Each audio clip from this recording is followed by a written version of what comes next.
प्यारे बच्चों, बहुत बहुत नमस्कार। आशा और उम्मीद आज भी यही है कि आप सब बढ़िया हैं, सुरक्षित हैं और बेहतर तरीके से पढ़ाई कर रहे हैं, है ना बच्चे। पिछले वीडियो हमने देखा था डिटर्मिनेंट ऑफ ऑर्डर 3, तृतीय कोटि का सारणिक हमने देखा था। उसका हमने पहले हमने देखा कि तृतीय कोटि का सारणिक कैसे मिला, फिर उसी के बेस पर हमने उसका प्रसार किया, उसको सॉल्व किया, उसकी न्यूमेरिकल वैल्यू हमने फाइंड आउट करी। प्यारे बच्चों, आज हम देखेंगे उपसारणिक और सेकंड। और उपसारणिक और सेकंड में से पहले एक बार मैं आपको रिवाइज करना चाहता हूं कि हमने 3/3 का जो हमारा सारणिक था उसे हमने किस तरीके सॉल्व किया था। A1 B1 C1, A2 B2 C2 और A3 B3 और C3, ये तृतीय कोटि का सारणिक है, डिटर्मिनेंट्स ऑफ थर्ड ऑर्डर। इसको हमने इस तरीके सॉल्व किया था कि सबसे पहले हम लेते हैं, अगर हम R1 के सापेक्ष, है ना, अगर हम R1 के सापेक्ष करेंगे प्रसार तो साइन कुछ ऐसा होता है प्लस, और ये माइनस और ये प्लस हुआ करता है बच्चे। उसके बाद पहला एलिमेंट A1 जब हम चुनेंगे बच्चे तो इसका एक आएगा उपसारणिक, जो आज हम पढ़ने वाले हैं, है ना बच्चे। कल हमने इसकी बात नहीं करी थी, पहले मैंने आपको प्रसार बता दिया था। ऐसा मैंने इसलिए किया क्योंकि मैंने आपको ये बताया कि तृतीय कोटि का सारणिक कहाँ से आया है, तो वहीं पे मैंने उसको सॉल्व करना सिखा दिया। तो प्यारे बच्चों, जब हम A1 को सेलेक्ट करते हैं तो उसका मल्टीप्लाई होता है A1 वाली रो को छोड़ दो और A1 वाले कॉलम को छोड़ दो। उसके बाद जो सारणिक बचता है, जो डिटर्मिनेंट बचता है, इसे हम इस A1 का उपसारणिक कहते हैं। आई बात समझ में। A1 का उपसारणिक क्या होगा बच्चे? A1 वाला पंक्ति आप छोड़ दो, A1 वाला स्तंभ आप छोड़ दो, तो A1 वाली पंक्ति और A1 वाला स्तंभ को छोड़ने पर जो सारणिक बचेगा उसे हम A1 का उपसारणिक कहेंगे। तो A1 इंटू A1 का उपसारणिक क्या है प्यारे बच्चों? यह है B2 C2 और B3 और C3। प्यारे बच्चों, प्रसार में हमने देखा था कि ये साइन माइनस होता है, तो माइनस B1 इंटू B1 का उपसारणिक, मतलब B1 वाली पंक्ति छोड़ेंगे और B1 वाला स्तंभ छोड़ेंगे, तो ये छोड़ दिया, ये छोड़ दिया, बचा A2 C2 A3 और C3, A2 C2 और A3 और C3 प्यारे बच्चों। फिर प्लस C1 है, प्लस C1 है प्यारे बच्चों, तो C1 इंटू C1 का उपसारणिक, उपसारणिक मतलब इंग्लिश मीडियम वाले बच्चे बोलेंगे माइनर्स। आई बात समझ में। तो C1 का स्तंभ और C1 की पंक्ति हम छोड़ेंगे प्यारे बच्चों, तो मिलेगा A2 B2 A3 और B3, तो A2 B2 A3 और B3। इस तरीके से अब ये सेकंड ऑर्डर डिटर्मिनेंट हो गया, द्वितीय कोटि का सारणिक हो गया। अब इसको हम सॉल्व कर सकते हैं प्यारे बच्चों। तो कल ही हमने वास्तव में जब हमने तृतीय कोटि के सारणिक का प्रसार देखा, expansion of third order determinants देखा, उस टाइम पे हमने माइनर्स पढ़ लिए थे, उपसारणिक पढ़ लिए थे, लेकिन मैंने कल आपको बताया नहीं, ताकि इकट्ठा नॉलेज जब आ जाती है तो अपन क्या होते हैं बच्चे? कंफ्यूज होते हैं। तो प्यारे बच्चों, आज की क्लास में हम शुरुआत करने वाले हैं माइनर्स के साथ, सेकंड के साथ। मैंने रिवाइज करवा दिया किस तरीके से तृतीय कोटि के सारणिक का प्रसार करते हैं प्यारे बच्चों। तो सबसे पहली चीज़ हमें आज पढ़नी है उपसारणिक और सेकंड में। तो सबसे पहले हम बताएं उपसारणिक मतलब माइनर्स क्या होते हैं। किसी अवयव का उपसारणिक, किसी अवयव का उपसारणिक दिए हुए सारणिक से उस अवयव वाली पंक्ति और उस अवयव वाले स्तंभ को छोड़ देने पर प्राप्त सारणिक होता है। वही बात मैंने बोली प्यारे बच्चों, अगर मान लो A1 है, B1 है, C1 है, A2 है, B2 है, C2 है, A3 है, B3 है और C3 है प्यारे बच्चों, तो अगर कोई कहे कि इस दिए गए सारणिक में आप A1 का उपसारणिक क्या होगा प्यारे बच्चों? तो A1 का उपसारणिक होगा, कहता है दिए हुए सारणिक से उस अवयव वाली पंक्ति। A1 का उपसारणिक तो A1 वाली पंक्ति, है ना बच्चे, एवं स्तंभ, A1 वाला स्तंभ को छोड़ देने पर प्राप्त सारणिक होता है। तो जिस अवयव का उपसारणिक निकालना है, जिस अवयव का, जिस एलिमेंट का माइनर्स हमें देखना है बच्चे, तो उस एलिमेंट की रो छोड़ दो, उस एलिमेंट का कॉलम छोड़ दो, जो मैट्रिसेस जो डिटर्मिनेंट बचता है वही उस एलिमेंट का या फिर उस अवयव का प्यारे बच्चों उपसारणिक या फिर माइनर कहलाता है। कोई दिक्कत प्यारे बच्चों को? अगर आपसे कोई कहे कि B1 का उपसारणिक क्या होगा, कोई कहे B1 का उपसारणिक माइनर ऑफ B1, तो B1 का उपसारणिक प्यारे बच्चों हो जाएगा B1, मतलब B1 वाली रो खत्म करो और क्या कर दो बच्चे, B1 वाला कॉलम भी छोड़ दो, B1 वाला रो भी छोड़ दो और B1 वाला कॉलम भी छोड़ दो। क्या बचता है बच्चे? बचता है A2 और C3 और A2 और C3 और A2 और C2, A3 और C3। कोई दिक्कत प्यारे बच्चों को? आपको किसी भी एलिमेंट का बोल सकता है उपसारणिक के लिए प्यारे बच्चों। जैसे मान लो कह दे कि पता करो B2 का उपसारणिक। किसका उपसारणिक बच्चे? B2 का उपसारणिक प्यारे बच्चों। तो B2 का उपसारणिक, B2 का उपसारणिक, B2 का उपसारणिक प्यारे बच्चों क्या हो जाएगा? B2 वाला पहले पंक्ति छोड़ो, B2 वाली पंक्ति छोड़ दो और B2 वाला स्तंभ छोड़ दो। B2 वाली पंक्ति छोड़ी मैंने, B2 वाला स्तंभ छोड़ा मैंने, क्या बचा? A1C1 बचा और A3 और C3 बचा। कोई दिक्कत प्यारे बच्चों को? तो एक बार मैं फिर से रिवाइज करता हूँ, अगर आप समझ गए हैं तो किसी अवयव का उपसारणिक, उस अवयव की रो और उस अवयव के कॉलम को छोड़ देने पर जो सारणिक बचता है उसी सारणिक को उस अवयव का उपसारणिक कहते हैं। जो डिटर्मिनेंट बचता है उसी डिटर्मिनेंट को उस एलिमेंट का माइनर कहते हैं प्यारे बच्चों। कोई दिक्कत प्यारे बच्चों को? अब इसे मैं और कंप्लीट करता हूँ। माइनर को, उपसारणिक को कैपिटल M से दर्शाते हैं। क्या बोलते हैं बच्चे? उपसारणिक minors are denoted by capital letter M, है ना। तो प्यारे बच्चों उपसारणिक को कैपिटल M से दर्शाते हैं। उपसारणिक को कैपिटल M से दर्शाते हैं। कोई दिक्कत प्यारे बच्चों को? तो अब मैं उपसारणिक को आपको ध्यान से बढ़िया समझाता हूँ, उसके बाद अपन सेकंड मतलब को फैक्टर भी देखेंगे प्यारे बच्चों। कोई दिक्कत वाली बात नहीं है, हमें दोनों को विशेषतः ध्यान दे के पढ़ना है, क्योंकि cofactors and minors are very important to solve determinant. प्यारे बच्चों डिटर्मिनेंट से एक अच्छा क्वेश्चन मिलता है हमें, और लगभग उन क्वेश्चनों में डिटर्मिनेंट और माइनर्स यूज होते हैं। तो प्यारे बच्चों अगर हम बात करें सेकंड ऑर्डर डिटर्मिनेंट की, द्वितीय कोटि के सारणिक की, अगर सोचो डेल्टा इज इक्वल टू है अपने पास A11, A12, A21, A22। कोई दिक्कत प्यारे बच्चों को? तो हम क्या बोलेंगे?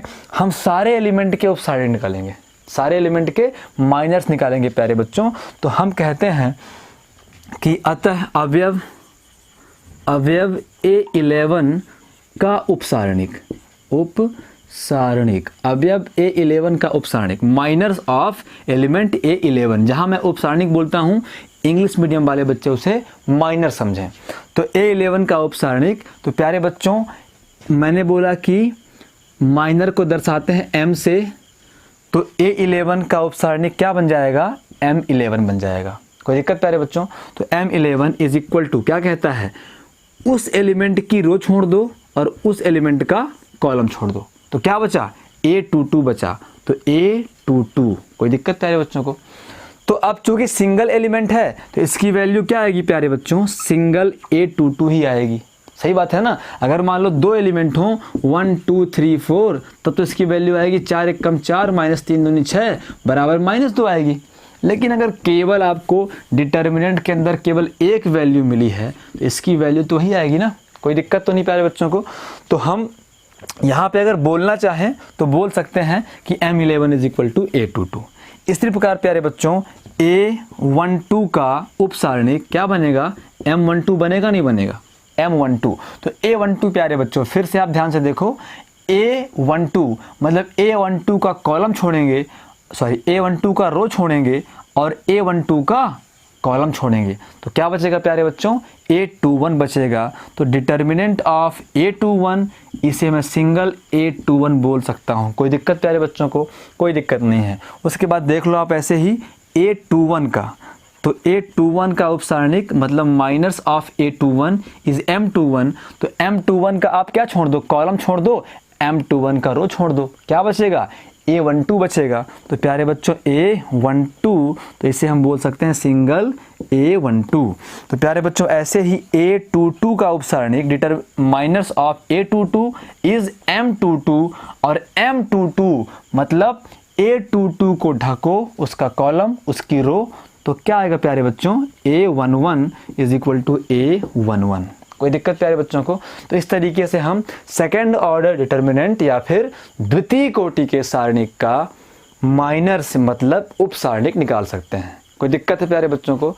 कोई अगर दिक्कत हो तो आप मुझे बिल्कुल बताएं कि सर यहाँ पे दिक्कत है, समझ में नहीं आया। तो अब मैं देखता हूँ थर्ड ऑर्डर का मतलब तृतीय कोटि के सारणिक का उपसारणिक, तृतीय कोटि के सारणिक के अवयवों का उपसारणिक।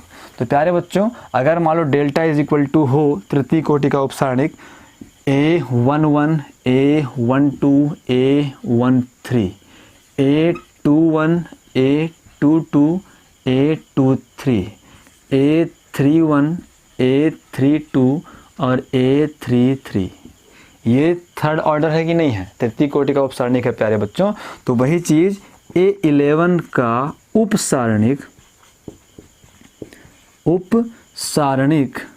M11 इज इक्वल टू, प्यारे बच्चों क्या होगा, A11 जिस अवयव का निकालते हैं उस अवयव की रो और उस अवयव का कॉलम ढक लेते हैं, जो सारणिक बचता है वही उपसारणिक कहलाता है। नाम से एकदम समझ में आ रहा है, उपसारणिक है ना बच्चे। तो इसका छोड़ो, इसका ढको, इसका हटाओ, जो सारणिक बचा वही उपसारणिक होगा। तो क्या बच रहा है, बच रहा है A22, A23, A32 और A33। कोई दिक्कत प्यारे बच्चों को? सेम ऐसे ही A12 का उपसारणिक क्या होगा, M12 होगा नहीं होगा, होगा ना। तो A12 ये है, तो A12 की रो ढको, A12 का कॉलम ढको, क्या आएगा, A21, A23, A21, A23 और फिर A31 और A33। कोई दिक्कत प्यारे बच्चों को? अब ऐसे ही A31 निकाल लो, A13 का उपसारणिक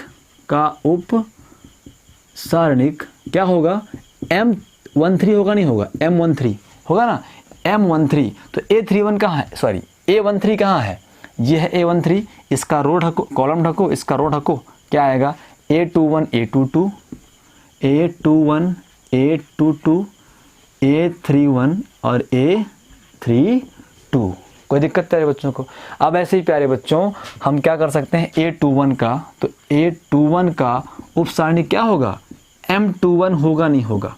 कोई दिक्कत प्यारे बच्चों को? तो A21 का निकालना है बच्चे, तो A21 का रो ढको और A21 का कॉलम ढको, क्या बचता है, A12, A13, A12, A13 और A32 और A33,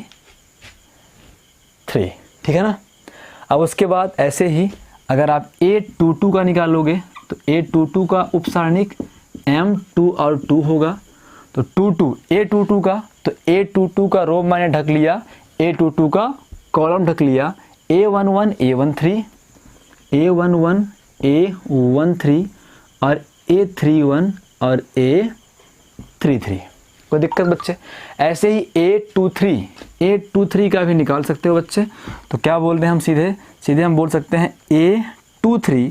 तो A23 का उपसारणिक क्या होगा, M23 होगा नहीं होगा, होगा ना M23। इसके अंदर के एलिमेंट क्या होंगे बच्चे, A23, ये है A23, इसका रो आप ढको और इसका कॉलम ढको, क्या बचता है, A11, A12, A31 और A32। कोई दिक्कत है क्या? अब ऐसे ही आप क्या कर सकते हैं, A31 का, तो प्यारे बच्चे A31 का उपसारणिक क्या होगा, M31 होगा बच्चों, M31, तो A31 ये है, इसका रो ढको, इसका column ढको, A12 A13, A12 A13 और A22 और A23। कोई दिक्कत है? ऐसे आप ये दो निकाल लोगे ना, A32 और A33 का, ये रो ढकना, ये कॉलम ढकना, 1 2 3 4 ये मिलेंगे, ये रो ढको, ये कॉलम ढको, 1 2 3 4 आपको ये मिल जाएंगे। तो इस तरीके से हमने सेकेंड ऑर्डर और थर्ड ऑर्डर, द्वितीय कोटि के उपसारणिक और तृतीय कोटि के उपसारणिक का हमने क्या देखा प्यारे बच्चों? हमने देख लिया उपसारणिक। सारणिक का हमने क्या देख लिया? उपसारणिक देख लिया। इंग्लिश में बोलते हैं माइनर। अब क्या देखेंगे प्यारे बच्चों? अब हम देखेंगे सेकंड। तो सेकंड क्या होता है? सेकंड को कैसे निकालते हैं? सहखंड या फिर इसे बोलते हैं कोफैक्टर, कोफैक्टर्स, सेकंड या फिर कोफैक्टर्स, है ना बच्चे? तो कोफैक्टर्स क्या होते हैं प्यारे बच्चों? पहली बात तो डेफिनेशन देख लें इसकी प्यारे बच्चों। तो कोफैक्टर्स कहते हैं यदि कोई अवयव AIJ IV पंक्ति और JB स्तंभ में स्थित है। ध्यान से इसकी डेफिनेशन प्यारे बच्चों देखेंगे। यदि कोई अवयव स्मॉल aij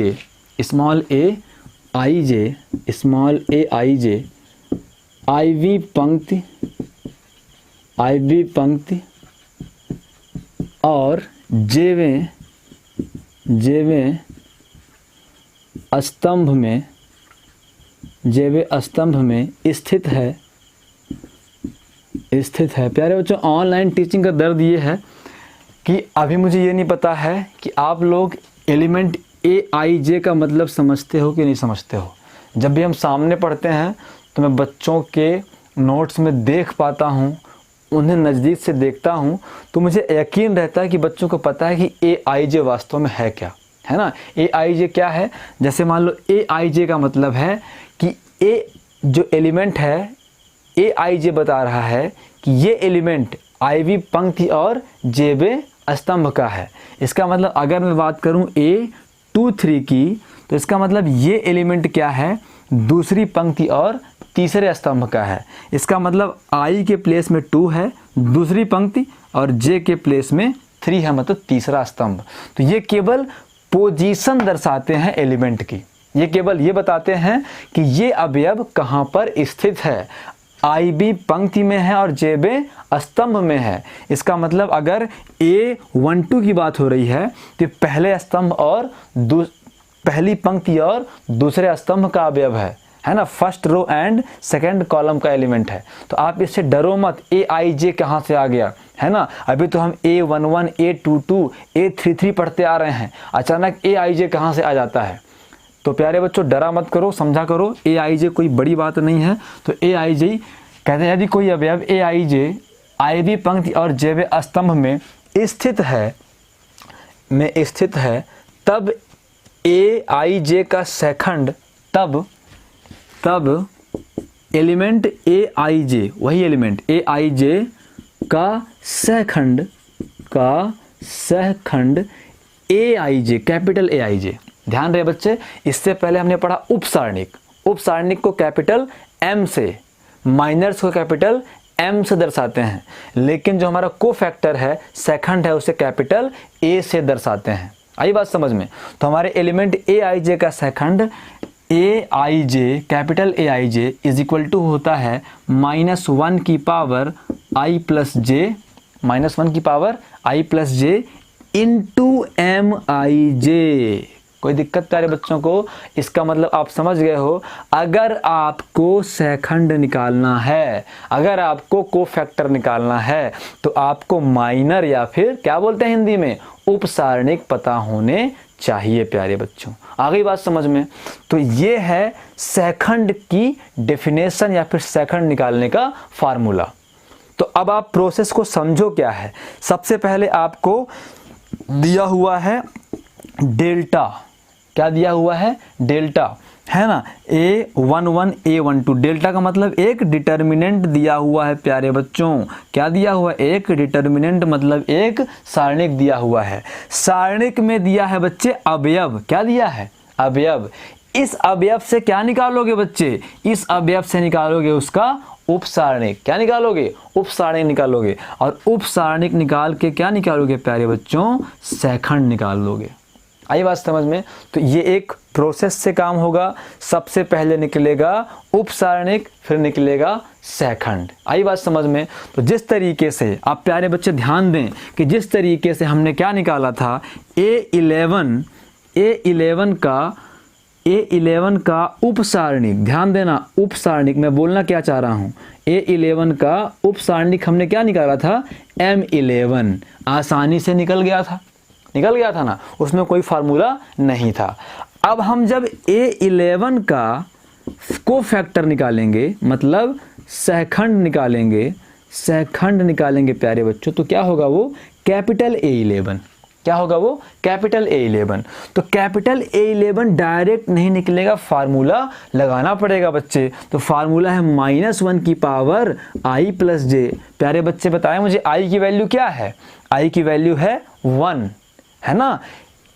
आई जे था तो i प्लस जे था, है ना। 1 1 है तो 1 + 1 होगा, नहीं होगा? मतलब i भी 1 और j भी 1, और इंटू MIJ मतलब MIJ मतलब यहाँ पे M11। कोई दिक्कत प्यारे बच्चों को? तो इस तरीके से हमें A11 मिलेगा। इसका मतलब हमें सारणिक से M11 तो आसानी से मिल जाएगा, फिर हम M11 के इस्तेमाल से A11 निकालेंगे। कोई दिक्कत है प्यारे बच्चों को? जब मैं ऐसे क्वेश्चन कराऊंगा प्यारे बच्चों, तो आपको और तहजीब से समझ में बातें आएंगी प्यारे बच्चों, परेशान होने की आवश्यकता नहीं है। तो अब इसके और जो लॉजिक हैं थोड़े बहुत, तो उन सबको मैं आपको बाद में कराता हूं प्यारे बच्चों। ये कहता है तृतीय कोटि के सारणिक का उपसारणिक सेखंड के रूप में प्रसार, तो मैं ये आपको बताना उतना ज़्यादा महत्वपूर्ण नहीं समझ रहा हूं। अब मैं सीधे पहुंचता हूं प्यारे बच्चों एक्सरसाइज में, क्वेश्चन में, ताकि मैं आपको बढ़िया से क्वेश्चन करा सकूं। तो मैं एक क्वेश्चन अभी करता हूं, थर्ड ऑर्डर डेरिवेटिव जो भी है, डेरिवेटिव में आ गया डिटर्मिनेंट प्यारे बच्चों। डेरिवेटिव तो पहुंचने में बहुत टाइम लग जाएगा, तो सबसे पहले मैं एक एग्जांपल कराता हूं, फिर अगले वीडियो में हम करेंगे प्यारे बच्चों एक्सरसाइज। ये कहता है सारणिक, एग्जाम्पल नंबर फर्स्ट है, एक्सरसाइज से पहले का एग्जाम्पल नंबर फर्स्ट है प्यारे बच्चों। कहता है सारणिक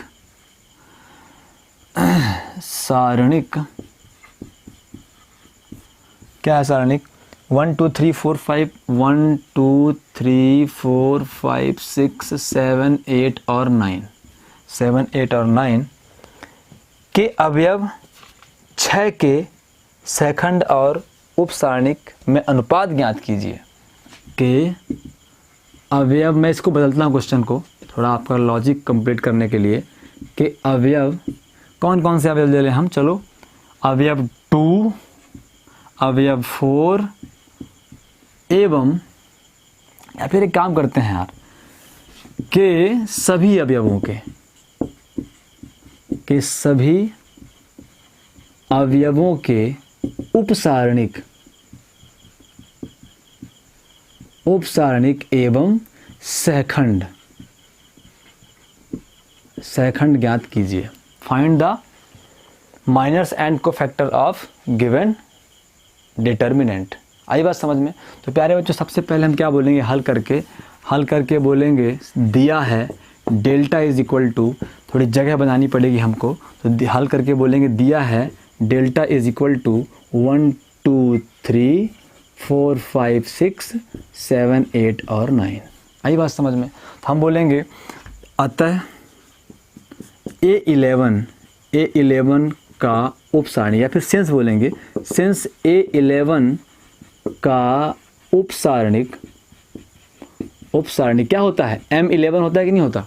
M11 is equal to, A11 का उपसारणिक M11 इज इक्वल टू, आपको पता था कि आपको जिसका निकालना है वो रो छोड़नी पड़ती है और वो कॉलम छोड़ना पड़ता है, उसके बाद का जो डिटर्मिनेंट है वही हमारा फाइनल उपसारणिक होता है।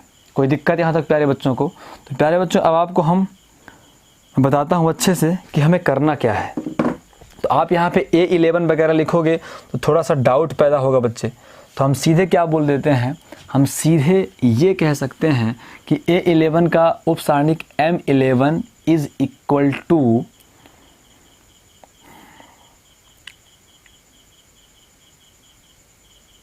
लिखने का तरीका क्या हो बस वो अपन देख लें थोड़ा सा।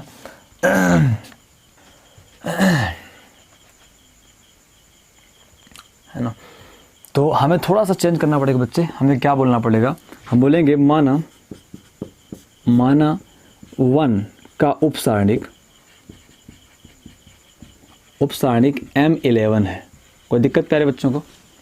ये हमको समझना पड़ेगा ये कौन सा एलिमेंट है, ये है A11। कोई दिक्कत प्यारे बच्चों को? ये है A11, है ना। तो हम अगर ये ऐसा बोलेंगे कि A11 का उपसारणिक M11 तो थोड़ा सा दिक्कत है क्योंकि हमें A का उपसारणिक निकालना है। कोई दिक्कत प्यारे बच्चों को? हमने क्या बोल दिया, माना 1 का उपसारणिक M11 है ना, इसलिए M11 इज इक्वल टू हम किसका निकाल रहे हैं, 1 का निकाल रहे हैं, है ना बच्चे। तो 1 का निकाल रहे हैं तो 1 वाला रो छोड़ दो और 1 वाला कॉलम छोड़ दो। क्या बचा आपके पास? आपके पास बचा 5, 6, 8 और 9। कोई दिक्कत प्यारे बच्चों को? 5, 6, 8 और 9। अब इसका प्रसार होता है कि नहीं होता? होता है ना। तो इसका प्रसार क्या होगा बच्चों, 9 पाना 45 माइनस 8 छंग 48 तो इज इक्वल टू माइनस का 3। कोई दिक्कत है बच्चों को? अब इसी प्रकार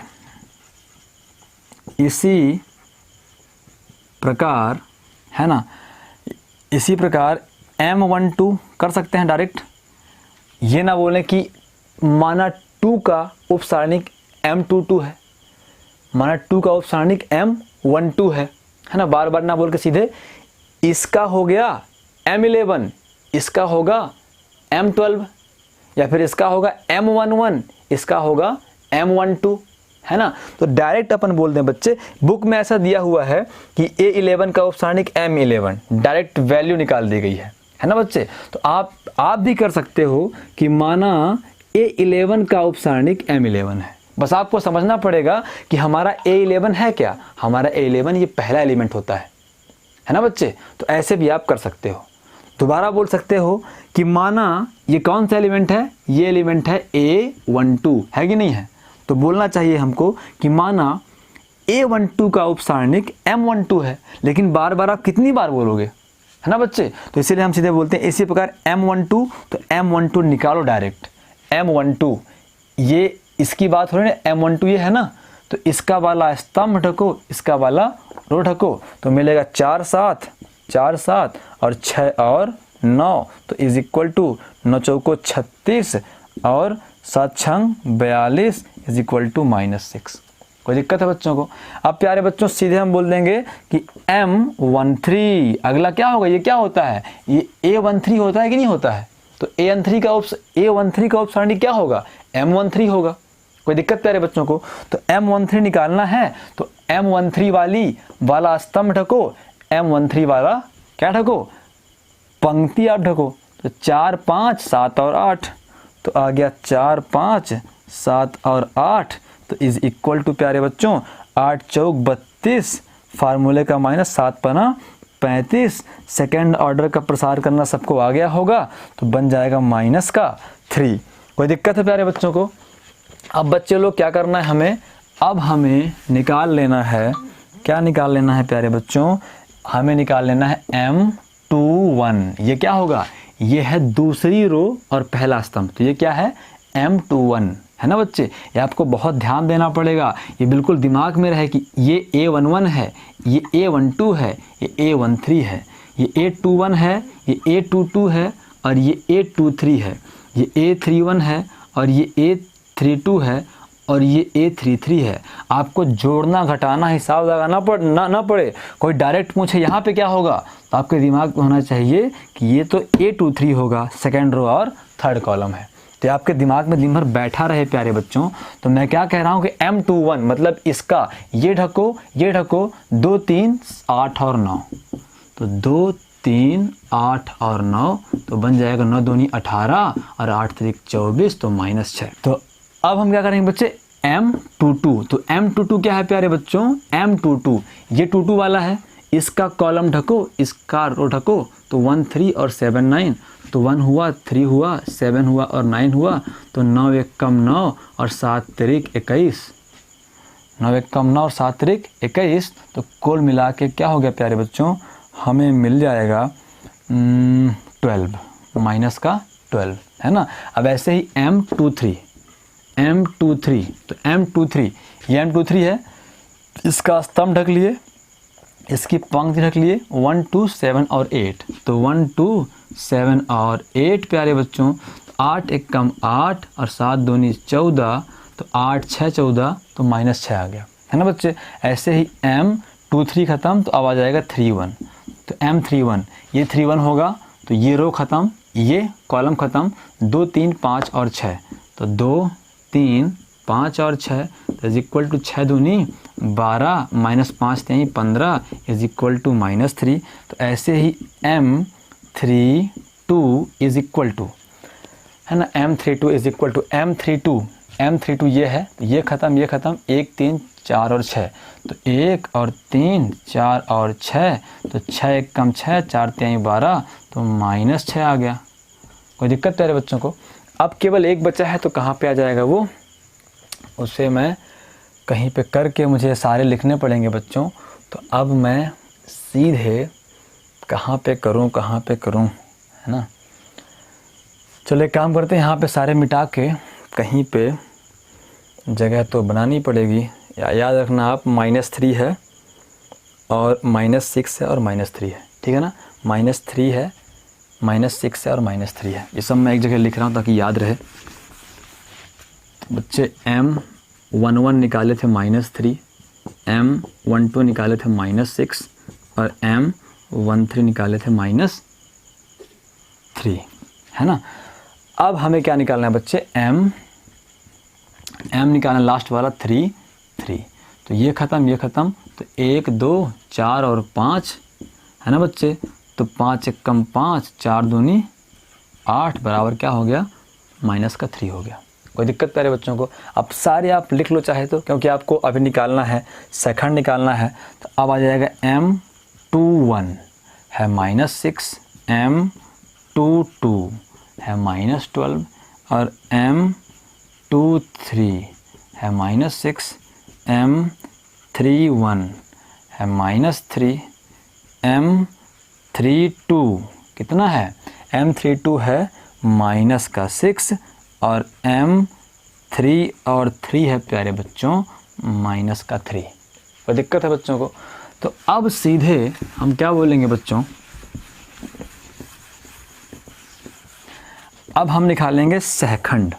तो अतः सहखंड क्या बोलते हैं बच्चे, कोफैक्टर बोलते हैं। तो एक बार बस बोल दो कि माना A11 का सहखंड क्या है, कैपिटल A11 है। आई बात समझ में। अब बोलेंगे सिंस हमको पता है कि AIJ इज इक्वल टू -1 की पावर I प्लस जे, -1 की पावर I प्लस जे, -1 की power I plus J into MIJ। कोई दिक्कत तेरे बच्चों को, कोई दिक्कत नहीं है। अगर तो एक बात आप ध्यान करो, तो जब मैं निकालूंगा, इसलिए A11 is equal to -1, I क्या हो गया, 1 हो गया, J क्या हो गया, 1 हो गया, तो 1 + 1 और M11। ध्यान से देखना, बहुत अच्छी चीज़ निकल के आएगी। ये मुझे कॉन्सेप्ट में ही समझाना था, लेकिन वहाँ मुझे ध्यान नहीं आया था, यहाँ समझा रहा हूँ बच्चे। तो A11 इज इक्वल टू -1 की पावर 2 और M11, तो A11 is equal to capital M11। कोई दिक्कत प्यारे बच्चों को। तो कुल मिला के A11 is equal to capital M11 क्या है, -3 है। अभी जो बात समझानी है थोड़ी देर बाद बताता हूँ आपको। A11 इक्वल टू क्या होगा बच्चे, -3 हो गया। ये क्वेश्चन करते हैं, इसके बाद मैं आपको बताऊंगा कि सहखंड और उपसारणिक में क्या संबंध होते हैं। मैंने इनका रिलेशन तो बताना भूल ही गया कि कैपिटल M और कैपिटल A में क्या रिलेशन है प्यारे बच्चों। चलो पहले क्वेश्चन करते हैं, फिर देखा जाएगा। हम बोलेंगे सिंस हमको पता है कि AIJ इज इक्वल टू -1 की पावर I प्लस जे। ये फार्मूला आप लोग बार बार लिखें ताकि याद हो जाए, है ना बच्चे। अब निकालना है हमको A12 मतलब I क्या है बच्चे 1 है, J क्या है 2 है, तो बन जाएगा M12, है ना बच्चों।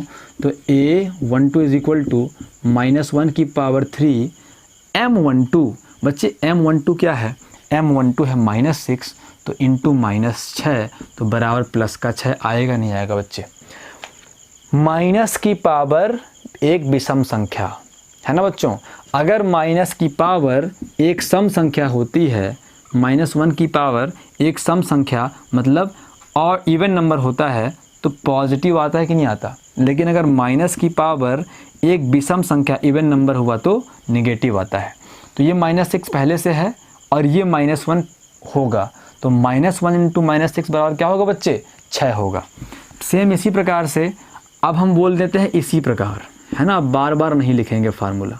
इसी प्रकार A13 इज इक्वल टू -1 की पावर 1 + 3 इंटू M13। कोई दिक्कत प्यारे बच्चों को, है ना। तो -1 की पावर यहाँ पे कर लेते हैं, तो -1 की पावर 4 और M13 क्या है बच्चों, M13 है -3। तो प्यारे बच्चों ये बताओ -1 की पावर 4 + 1 आएगा नहीं आएगा, और इंटू -3 तो बन जाएगा -3। कोई दिक्कत प्यारे बच्चों को। अब इसके बाद A21 होगा -1 की पावर 2 + 1 इंटू M21 तो इज इक्वल टू -1 की पावर 3 और M21 है -6 इज इक्वल टू आ गया प्लस का 6। कोई दिक्कत प्यारे बच्चों को। तो अब यहाँ पे मैं कुछ लिख रहा हूँ। अब मुझे कुछ डेटा जो हैं अब इनकी तो आवश्यकता है नहीं, किनकी नहीं है। अपन को A11 निकल गया, है ना बच्चे, केवल उपसारणिक और सेकंड निकालने थे। उसके बाद A12 निकल गया बच्चे प्लस का 6। उसके बाद A13 मिल गया, A21 मिल गया। अब मैं इनको मिटा सकता हूँ बच्चे, तो सीधे बोलता हूँ कि इसी प्रकार A22 इज इक्वल टू -1 की पावर 2 + 2 और A22। कोई दिक्कत बच्चों को, तो इज इक्वल टू -1 की पावर 4 A22 है बच्चे, सॉरी M22 होता है फार्मूले में। तो M22 बच्चे -12, है ना। तो इज इक्वल टू आ जाएगा प्यारे बच्चों -1 की पावर 4, है ना, मतलब प्लस का 1 और -12 इज इक्वल टू माइनस का 12।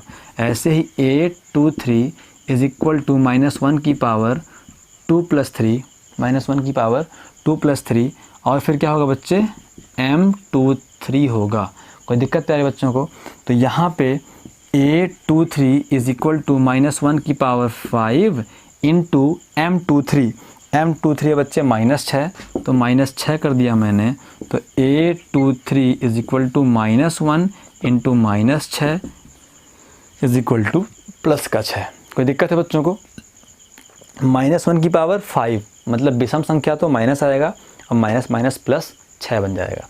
अब इसके बाद प्यारे बच्चों हम देखते हैं क्या, A23 हो गया तो A31, तो A31 इज इक्वल टू -1 की पावर 3 + 1 और M31, तो -1 की पावर 4 M31 है -3, तो इज इक्वल टू -1 की पावर 4 + 1 होगा और -3 इज इक्वल टू -3 मिल गया। फिर M32 इज इक्वल टू -1 की पावर 3 + 2 और M32 तो इज इक्वल टू -1 की पावर 5 M32 क्या है बच्चे -6 है, तो -1 into -6 is equal to plus का 6। कोई दिक्कत प्यारे बच्चों को। अब M33 निकालना है प्यारे बच्चों, तो बच्चे M33 क्या होगा, M33 इज इक्वल टू -1 की पावर 3 + 3 इंटू A33, अरे सॉरी क्या निकालना है बच्चे, A33 निकालना है। तो -1 की पावर 3 + 3 इंटू M33, तो -1 की पावर 6 M33 है प्यारे बच्चों -3, तो is equal to -1 into -3 sorry +1 into -3 is equal to -3। प्यारे बच्चों, जिसको ये क्वेश्चन समझ में नहीं आया है, परेशान होने की आवश्यकता नहीं है। ये एकदम से पहला क्वेश्चन था।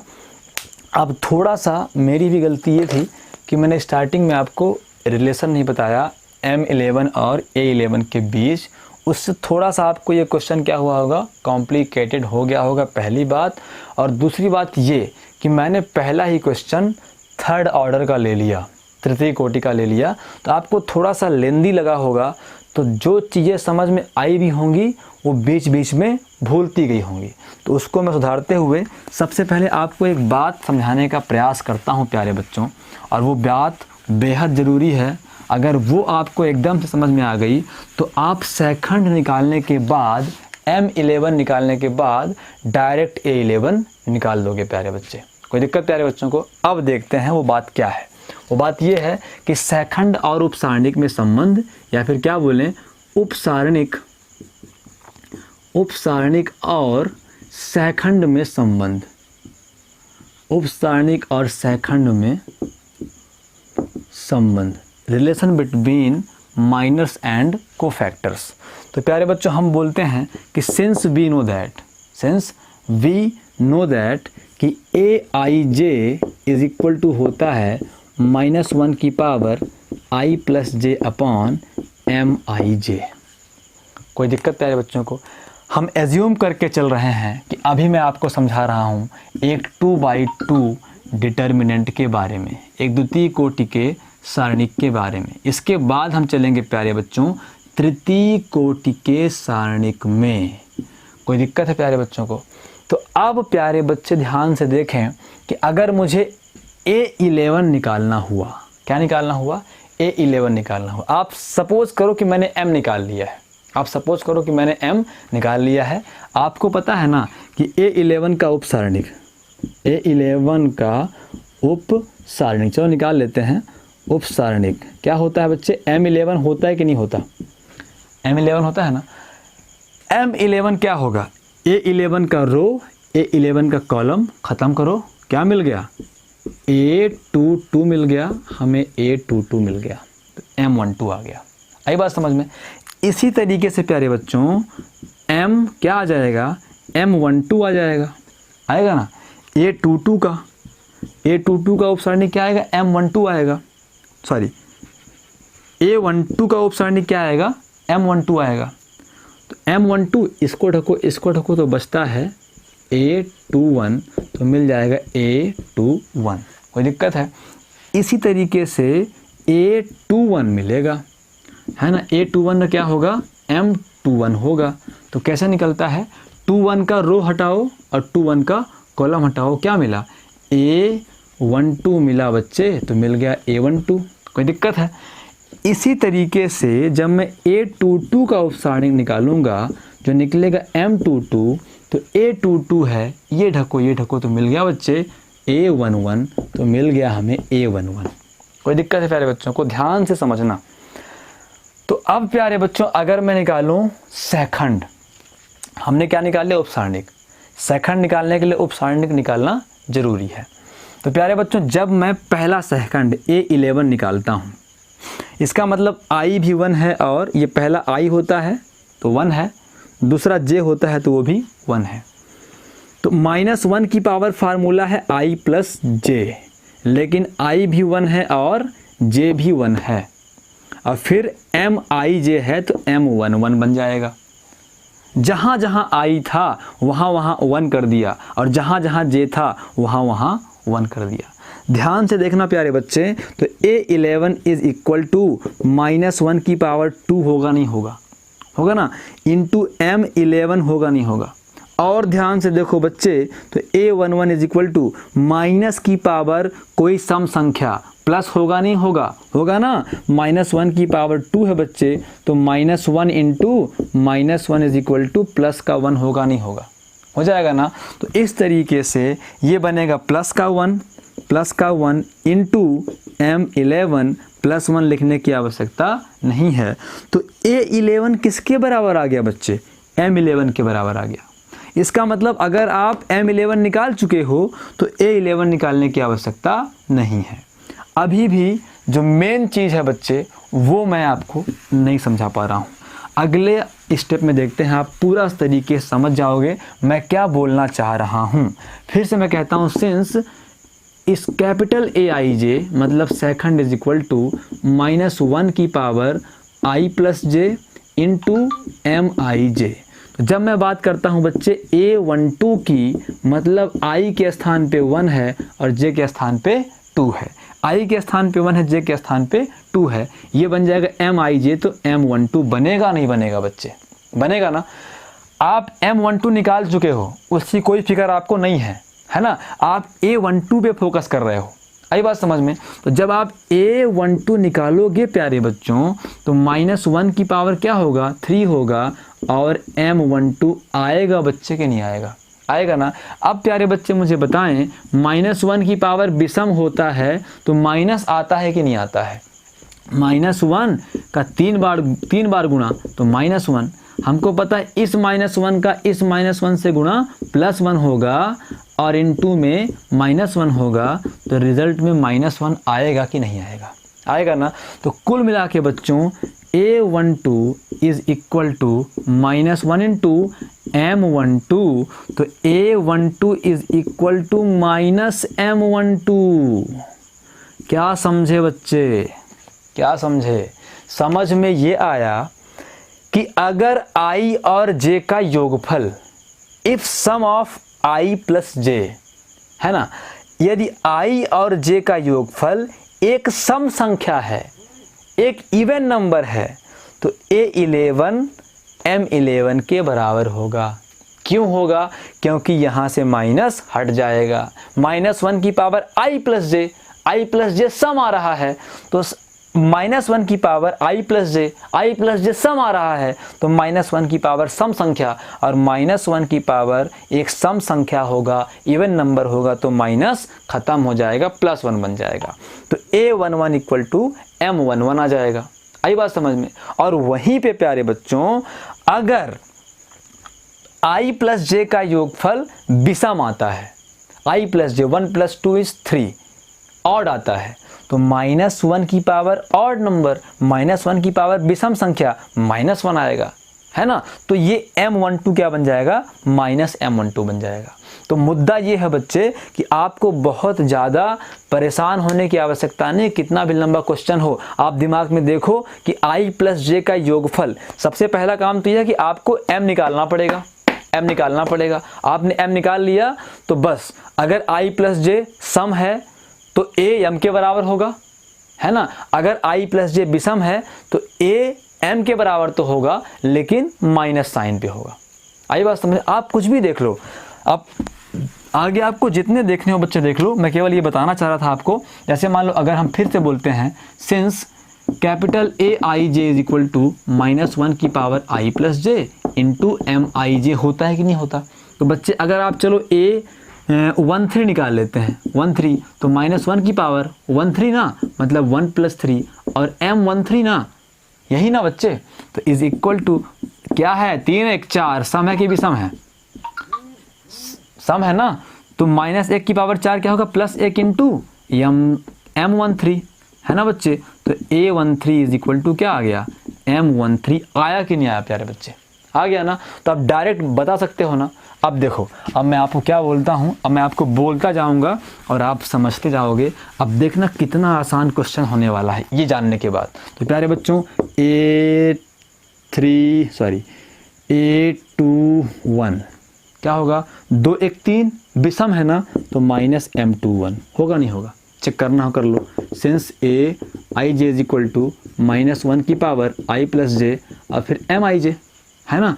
तो A21 इज इक्वल टू 21 मतलब -1 की पावर 2 + 1 और फिर MIJ मतलब M21, है ना बच्चे। तो A21 इज इक्वल टू -1 की पावर 3 और M21। तो प्यारे बच्चों, A21 इज इक्वल टू -1 की पावर विषम संख्या -1 इंटू M21।